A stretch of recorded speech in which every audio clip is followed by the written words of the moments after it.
estou amando esse programa de hoje e quero agradecer mais uma vez aqui os queridos que estão participando conosco. E nós estamos falando sobre o tema muito interessante que não pode passar batido nas nossas vidas, amados. Nós não podemos simplesmente querer viver só de pensar que nós não somos deste mundo, nós não somos mesmo, mas nós ainda estamos neste mundo. E nós temos alguns papéis a desenvolver, desempenhar aqui na Terra. E um deles é saber ser um cidadão, sabe? Que cumpre e também que se aposta dos seus direitos e deveres, tá bom, meu amado? E é isso que nós estamos falando hoje aqui. E agora a gente vai falar aqui com o pastor Darlan, e eu amo o apóstolo Paulo, sabe, pastor Darlan? Eu acho que ele é uma referência em vários sentidos da nossa vida. E ele foi um exemplo de cidadão e também ali a postura dele é marcante para nós até hoje, né? Há quantos anos atrás, mas eu vejo dessa forma. O senhor também vê dessa forma, pastor? Vejo sim. Por isso ele mesmo disse que nós deveríamos imitá-los, né? Uhum. Assim como ele imitou a Cristo, né? Sim. Então a gente está vendo ali um reflexo de um homem com a vida cheia do Espírito Santo, uhum, e que viveu uma vida plena como cristão, como um homem de Deus, mas também na sua cidadania. uhum. Ele não relegou a sua cidadania enquanto cristão, enquanto ministro do Evangelho. A igreja ela é chamada a declarar o governo de Deus, o senhorio dos Sim. princípios de Deus sobre todas as esferas da vida. Uhum. E quando nós somos cristãos em todos os lugares onde nós vamos. Nós somos cristãos na igreja, mas também somos cristãos na escola, Não tem como não ser, no governo, né? no nosso trabalho, como filho, como pai. Tanto que a Bíblia ela traz instruções específicas. Pais, tratem dessa maneira seus filhos, né? Marido, ame, né? As vossas esposas se submetam aos seus maridos, né? Uhum. Então, você tem ali um padrão de Deus estabelecido. E a igreja deve declarar, olha, o governo de Deus, os princípios, a palavra de Deus reina, e eu sou cristão, vivendo esses princípios em todas as esferas da minha influência, em todos os locais onde eu transito. Eu não deixo de ser cristão para ser um empregado. Eu não deixo de ser cristão para ser pai, ou professor e aluno. A gente deve saber conciliar tudo isso, né? Nós conciliamos tudo isso, mas em todas essas coisas, em todos esses aspectos da nossa vida, nós somos cristãos. Sim. Né? Uhum. Então, se a gente for olhar, por exemplo, para a vida do apóstolo Paulo, né? É interessante isso, né? Um homem que declarou, olha, vocês devem me imitar, como eu imito a Cristo Jesus. Eu cheguei a dizer aqui que Jesus, ele atuou na política, porque ele se opunha aos fariseus, né? Por isso que eu admiro. Olha o nível de cristandade de Paulo, sabe? Falar assim, olha, você me imita porque eu imito a Jesus. E isso é um referencial e assim, precisamos também ser esse referencial. Para outras pessoas. Para outras pessoas. Né? É o desafio de desafio. Viver o Evangelho e fazer discípulos. Né? Os discípulos eles andam juntos, né? Com aquele que está ali discipulando, apesar dos discípulos não serem nós, serem discípulos de Jesus, mas nós estamos ali replicando a vida de Cristo que há em nós, na vida dos irmãos. Amém. Se nós formos olhar para a vida do apóstolo Paulo, você vai ver, por exemplo, em Atos, no capítulo 22, que eles amarraram o apóstolo Paulo para açoitá-lo. Sim. E aí estavam ali amarrando o apóstolo Paulo virou para o centurião e disse assim, olha, deixa eu perguntar uma coisa para você, meu amigo. Você pode açoitar um cidadão romano sem que ele tenha sido julgado, condenado? Quando o centurião ouviu aquilo, perguntou, você é um cidadão romano? E por conta daquilo, ele não foi açoitado. Um pouco mais na frente, em Atos também, no capítulo 23, você vê que Paulo estava ali no meio daquela confusão com os judeus que queriam prendê-lo, queriam julgá-lo, ele estava preso, acusado daquilo. E eles começaram a discutir entre si e aí ele tomou a palavra e disse, olha, eu sou fariseu, filho de fariseu, e eu estou aqui nessa confusão, sendo preso, acusado, por conta da esperança da ressurreição dos mortos. E os fariseus, eles criam na ressurreição dos mortos. E os saduceus não criam. Isso aí é muito interessante. E aí eles começraram a brigar, a discutir entre si, né? E aí Paulo foi poupado. Um pouco mais à frente, em Atos, no capítulo 25, o Paulo dizendo assim, olha, se eu sou culpado de ter feito alguma coisa que mereça a morte, eu não tenho problema de morrer. Mas esses judeus aí estão me acusando de algo que eu não fiz. Então, eu não vou me entregar a eles. Apelo para César. Ele estava usando mais uma vez a sua cidadania. Veja, ele foi preso, estava sendo acusado por estar pregando o evangelho. Quando for açoitar ele, ele não se negou a usar a sua cidadania romana. Ao mesmo tempo que, no mesmo ambiente ali, na sequência, ele se posiciona espiritualmente. E logo em seguida, ele usa de novo a sua cidadania romana. E é interessante que, se você voltar um pouco no capítulo 24, ele estava conversando ali com Félix, e aí o texto lá no versículo 25 diz assim, quando Paulo se pôs a discorrer acerca da justiça, do domínio próprio e do juízo vindouro, Félix teve medo, que era ali um magistrado do governo romano, e disse, basta por enquanto. Né? Quando eu achar conveniente, eu vou chamar você. Olha o que o apóstolo Paulo estava fazendo. Ele estava pregando o evangelho para um magistrado. Sim. E dizendo para ele, olha, você não pode fazer isso, você pode fazer aquilo, porque existe uma justiça, existe um juízo vindouro. E o magistrado ficou ali atemorizado. Então, o apóstolo Paulo, ele viveu plenamente o seu cristianismo, mas também viveu plenamente a sua cidadania. Agora, o que me preocupa é que, às vezes, as pessoas em si, elas não sabem nem os direitos que nós temos como cidadãos. Né? E aí fica essa coisa de não saber reivindicar. E a gente vê nesse exemplo que o senhor está citando aqui, do apóstolo Paulo, assim, como ele não era uma pessoa alienada às coisas do mundo, né? A coisas ali, ao convívio da sociedade e dos seus direitos. Paulo, ele era muito centrado, ele era muito, como é que a gente vai falar, ele era bem instruído, não é? E isso, às vezes, falta um pouco no nosso meio. Como é que o povo de Deus recebe instrução? É através... Quem é que é incumbido de instruir o povo de Deus nas coisas de Deus? É o sacerdote. É o pastor. Então, se o povo ele não tem uma visão clara da sua cidadania como cristão, é uma falha do pastor, de quem está pregando, de quem está ensinando. Muitas vezes por aquela visão de dizer, isso não é coisa de Deus, isso é coisa, às vezes, do diabo, isso é coisa do mundo, e eu não vou me envolver com isso. Às vezes o pastor pode ficar muito do lado somente religioso, né? E esquecer um pouco essa parte do ensino da cidadania e das coisas terrenas, né, pastor Darlan?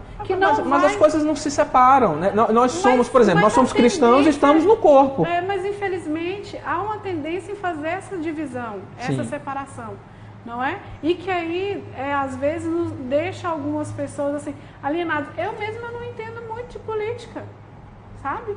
E às vezes até mesmo de cidadania. E eu reconheço que é por falta de interesse mesmo, de estar buscando isso.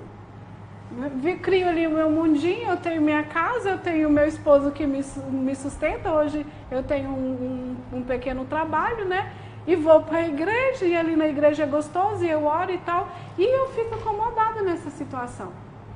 Sabe? Mas e aí? Eu acho que o papel primordial é da liderança, do povo, do homem de Deus, do pastor, dali que está na frente do povo de Deus, de instruir o povo, inclusive nessas questões. E o povo se despertar e viver plenamente a sua cidadania, porque é isso que nós aprendemos na Bíblia. Nós não podemos separar, né? Nós somos cristãos em todos os aspectos da nossa vida. E a nossa fé, ou seja, o princípio de que Deus governa todas as coisas, que a lei de Deus ela tem soberania, que Cristo é o nosso Senhor, ela tem que estar em todos os aspectos da nossa vida. E eu não posso separar isso aqui é de Deus, isso aqui não é. Porque se não fosse de Deus, primeiro que todas as coisas, todas as dons e boas dádivas, elas vêm do Pai, vêm do alto, né? E vêm para as nossas vidas, para a gente viver plenamente isso, né? Verdade. Existem várias visões equivocadas em relação à política e à questão do cristianismo, da nossa posição em relação ao governo e igreja e cristão. Por exemplo, tem visões de mundo que diz o seguinte, olha, a religião, a gente tem que impor a nossa religião pelo governo. Sim. Vamos ganhar as eleições, vamos transformar um presidente evangélico, que todo mundo vai ser evangélico, vamos obrigar. Isso não vem de Deus, não é isso que a Bíblia ensina. Ao mesmo tempo que não é de Deus um governo proibir a religião.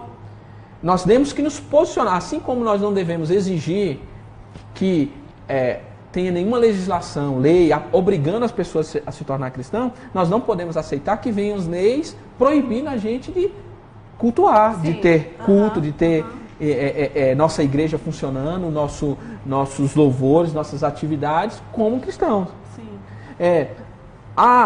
Uma visão, o governo é demoníaco, nós temos que ficar de fora. Isso não é uma visão bíblica, porque em Romanos capítulo 13 diz que o governante, ele é um ministro de Deus, colocado ali por Deus, para fazer o quê?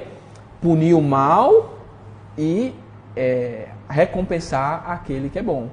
Quando o governo está agindo fora desse parâmetro, ele está fora daquilo que Deus estabeleceu para ele, e nós como cristãos devemos exigir que ele volte para aquela condição e muitas vezes até nos opor ao governo. Por exemplo, o governo vai e impõe uma lei injusta, iníqua, que é pecaminosa. Nós devemos nos opor a isso. Não devemos aceitar. Né? Outra visão equivocada. Não, vamos fazer evangelismo, não vamos nos importar com política. É isso que eu estava falando. Isso aí né, é contrário àquele capítulo 2 de Efésios que diz, olha, nós devemos fazer as boas obras, inclusive influenciando, é uma das maneiras de fazer isso. Porque, se eu vou evangelizar, aí vem um governante que não representa a maioria da população e coloca uma lei, como colocaram aí recente na Bolívia, dizendo o seguinte, olha, se alguém pregar para alguém de outra religião se converter, ele vai ser preso. Olha aí. Então, nós temos, né? Outra visão. Então, vamos fazer o seguinte, não vamos fazer evangelismo, vamos fazer só política e não vou fazer evangelismo. Há um desequilíbrio aí, né? É um desequilíbrio. Virou só o social, só aquilo que é humano, quando, na verdade, a pessoa precisa do alimento espiritual, da esperança para a vida eterna. A gente vai ver isso, que essa influência, uma visão de que essa influência do povo de Deus no governo não significa impor nem proibir nada, nem proibir as outras religiões, nem impor a nossa religião, nem deixar que se proíba a nossa. Nós vamos ver isso, por exemplo, homens de Deus em governos ímpios. José, no Egito. É lindo. É lindo o exemplo de José. Faraó não era um homem de Deus. Aliás, Faraó é comparado a Satanás, né? O inimigo. Deus endureceu o coração do homem. O homem era terrível. Mas o governante que estava ali era um cristão. Daniel. O mesmo exemplo. O governo era ímpio e ele estava ali governando, né? Não se corrompeu, deu conta do recado, representou a nação hebreia. E quando veio uma lei iníqua que disse o seguinte, olha, quem orar a qualquer outro que não seja o rei, o imperador, deve ser morto. O que ele fez? Ele parou de orar? Não parou de orar. Então ele se posicionou, né, e disse, não, a minha fé no meu Deus é maior do que os meus deveres. Então isso deve estar... Né? A gente vai ver isso na vida de Neemias, o livro de Esther, Mordecai está assim também, falando desse tipo. João Batista pregando para os centuriões. Ele estava fazendo política, porque ele estava pregando para os centuriões romanos. Sim. E eles perguntavam, o que é que a gente faz? Olha, não acusa ninguém falsamente. Se contente com o seu soldo, com o seu salário. Né? Então, e um último ponto aqui dessa visão incorreta sobre o governo é essa mania que o povo brasileiro e a igreja, infelizmente, tem de depositar toda a sua esperança e confiança no governo. Achar que o governo é responsável por resolver todos os seus problemas, que vai trazer a saúde, a segurança, a paz, vai trazer prosperidade, vai resolver todos os problemas, quando na verdade isso é um ídolo. Você depositar como cristão as suas esperanças no governo e quando nós somos chamados a quê? A confiar no nosso Deus, a crer no nosso Deus. E aí, às vezes, a gente fica exigindo que o Estado faça aquilo que a gente deveria fazer. Né? Por exemplo, há um pouco tempo atrás, em alguns países, ainda é assim, nos Estados Unidos, por exemplo, caridade. Quem faz são as igrejas. Mas... A assistência, não tem esse negócio, não tem SUS, não tem... As pessoas, quando passam por dificuldade, são as pessoas físicas, por influência cristã. Os Estados Unidos é um dos países que mais doa dinheiro para qualquer causa. Eles estão lá doando, é para a igreja, é para toda causa. As pessoas ganham muito dinheiro, mas doam muito dinheiro. Aí aqui no Brasil a gente tem essa mania de achar que é do governo. Por exemplo, a gente vê alguém em dificuldade. A primeira coisa que a gente pensa, vou procurar o INSS para ela se aposentar, para receber um benefício. Quando eu, como cristão, deveria me sentir responsável em ajudar primeiramente aquela pessoa, as igrejas, as associações de cristãos, as pessoas. Então, mas eu falo abertamente. Eu, no meu ponto de vista, posso ser criticada aqui, né? Porque estou falando para muita gente ver agora neste momento, mas a igreja evangélica hoje, brasileira, ela deixa muito a desejar na obra social. Muito, mas é muito. Mas isso faz parte dessa visão que entra na igreja, você veja ideias que têm consequências. De dizer o seguinte, que eu que deveria me compadecer do pobre, não preciso mais fazer isso, porque agora tem o Estado.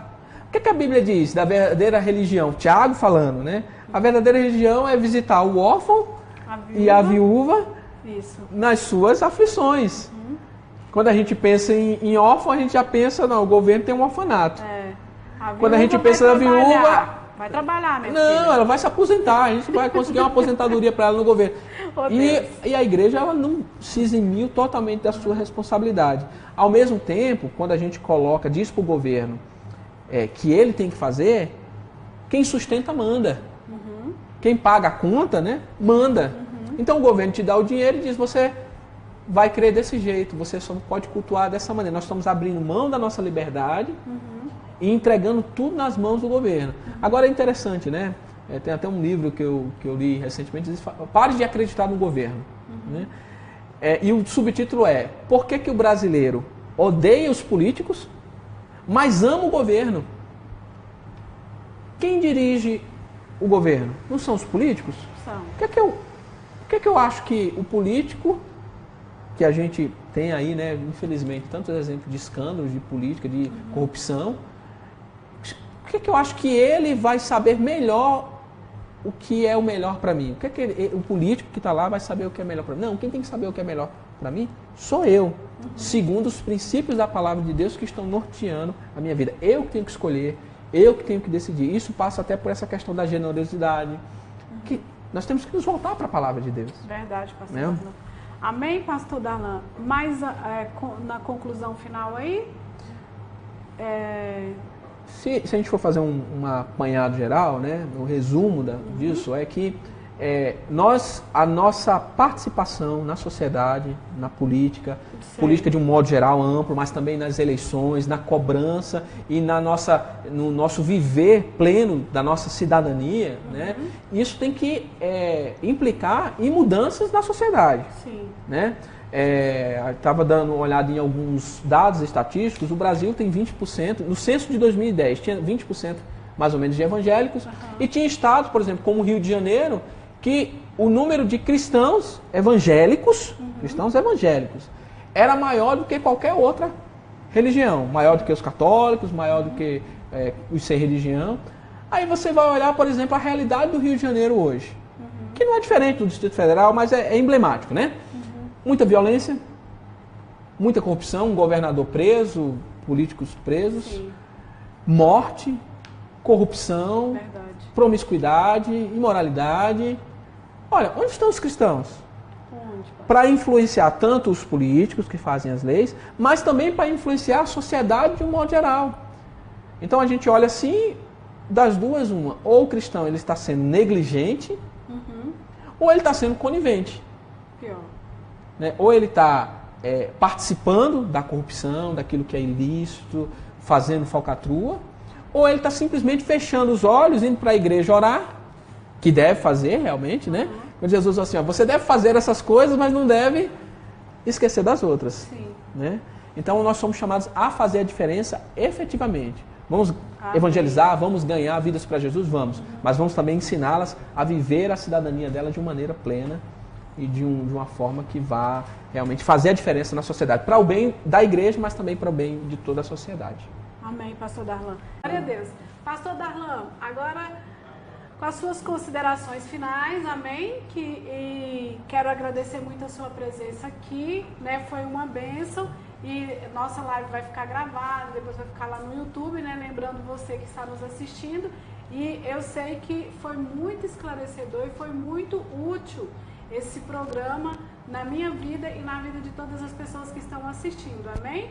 Muito obrigada aqui pela sua presença. Quer deixar um abraço, quer deixar aí algo mais ainda a falar sobre o assunto, ou mandar um abraço para a esposa, para as filhas, amém? Tem que mandar, né? Tem que mandar. Primeiro, assim, a minha esperança, né, é que nós, como igreja, como cristãos, a gente possa refletir um pouco mais naquilo que a palavra de Deus ensina, em todos os aspectos da nossa vida, mas em relação a esse aspecto também, para que a gente participe de uma maneira efetiva na sociedade, cobrando, se posicionando, elegendo pessoas que possam realmente se comprometer com os valores da palavra de Deus. Isso vai redundar em bênção para todo mundo, né?